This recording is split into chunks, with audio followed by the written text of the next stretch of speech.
Hello and welcome to Workyard. Today I'm going to show you how to download and install the Workyard app onto your phone. The first step you're going to do is you may have received a text message inviting you into Workyard, but if you didn't, no worries. You can still come into the App Store, and then from here you can go ahead and look for Workyard, click on Workyard Crew, and then from here you can click the download button for the application Workyard GPS Time Tracking App. Once you've selected there, it will download the app, and then you can click on Open. From here, you'll be asked to enter in your information, so I'll be using my email address. You can also use your phone number as well if that's on file. Click Login. At this point in time, you can go ahead and enter in the code that you received, and this will then ask you to allow notifications, and now you're officially in the Workyard app. From here, you can go ahead and click on Start Work, and this will then request to make sure all the right settings are turned on, so we'll go ahead and click Continue. Then we'll go ahead and click on Allow while using app.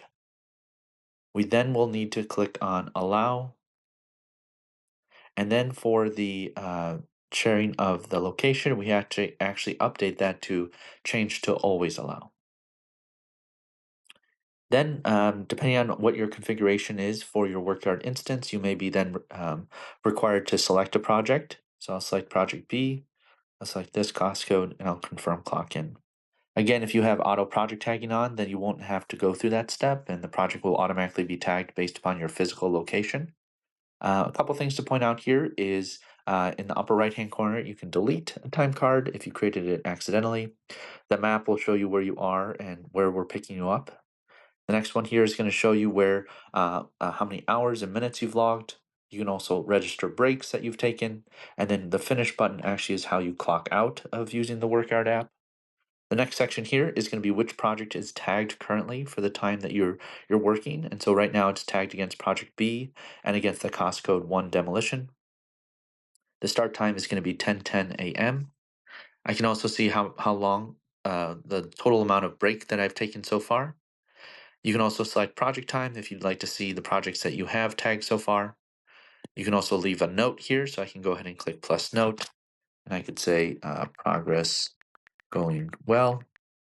You can also select the project if you want that note to be associated with this. So again, I'll look for project B. I can also add an image. So if I wanted to add a picture of a receipt, I can include that here, or a picture to show progress. And I'll click add note. Additionally, if there are any tasks that were assigned for this project or for myself for this day, I would be able to see how many have been scheduled for today. So you'll notice here that it says 1 minute. So that means I've worked officially for 1 minute or I've been clocked in for a minute. Now, if I want to change the project that I'm going to be tagging time against, which is very common, I'll go ahead and click on that green forwards and backwards arrow. And then from 10:11 onwards, I'll go ahead and click next. And now I can select another project that I can log time against. So in this case, I'll do it against the Jimmy test project. And I'll click next. I may be required to select a cost code, so I'll select trim and I'll click add. Now what I've done is there's going to be, if I click on project time, there's been 1 minute logged against project B, and we're in the midst of logging 1 minute against the Jimmy test. So as you go from site to site, unless you have automatic project tagging, you will be required to tag projects throughout the day so that when you actually finish and complete your work and clock out, the administrator is able to understand how long you spent at each of those projects. I'll go ahead and click the X, and then from here, I'll go ahead and just click finish. So this is the screen that you'll be at prior to submitting your time card. And here I can select projects if I want to tag projects, or if I didn't tag any, this would be an opportunity to do that. I can also see who my time approver is. I can see when did I start for the day, when did I finish, and I can also choose to add a break if I'd like as well. And then after that, I'll go ahead and click send. This will just be a little confirmation message saying that your time card's been sent to your time card approver. Also, the fact that your location is only shared when you're clocked in. If you're on a break or you're clocked out, your location information is not shared with your admin. Next, you'll also be alerted if there's been any changes made to your time card.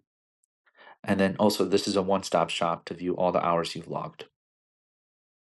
If you're interested in seeing any past time cards you submitted, you can click on time cards.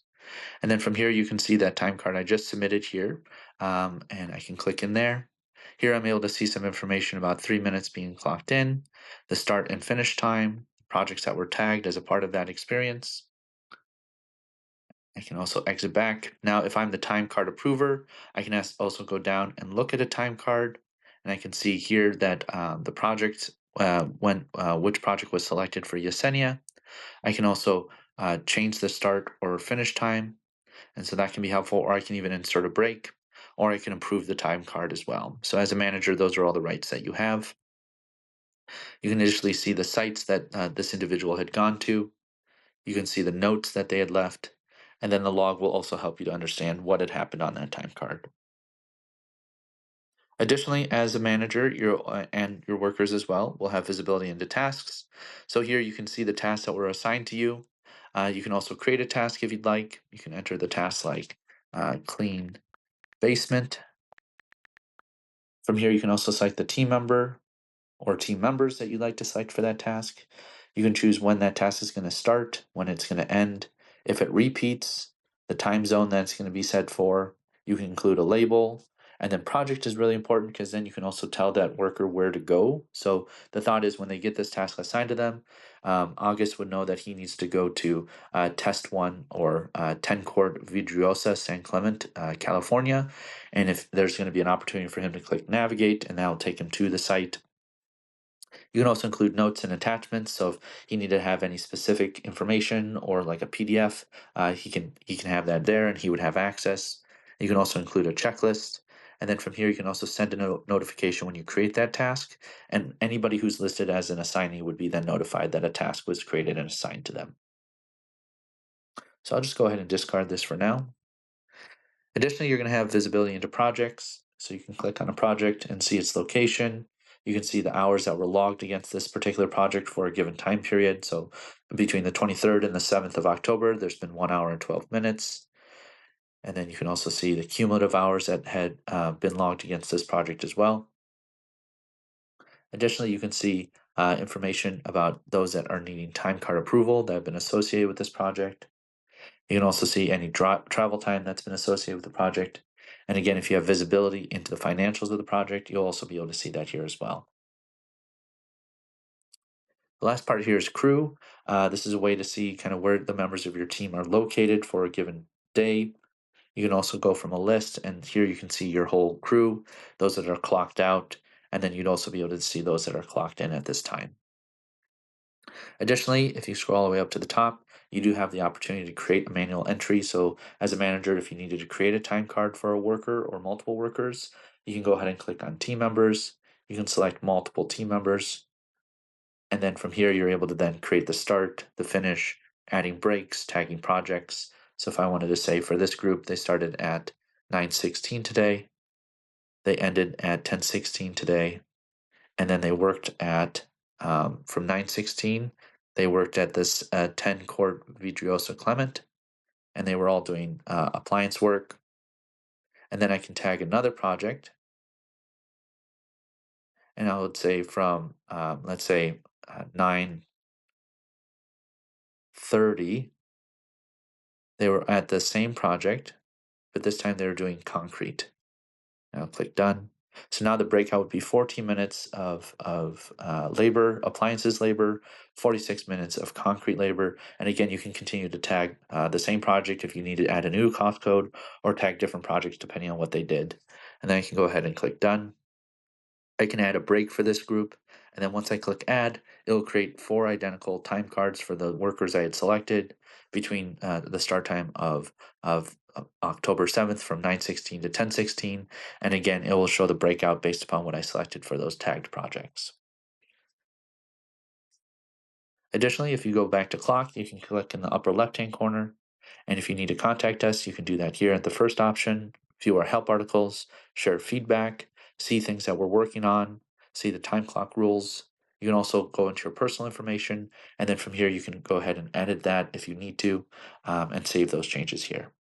So this is a Workyard crash course for managers, and some of the things that you're able to do while using the Workyard app.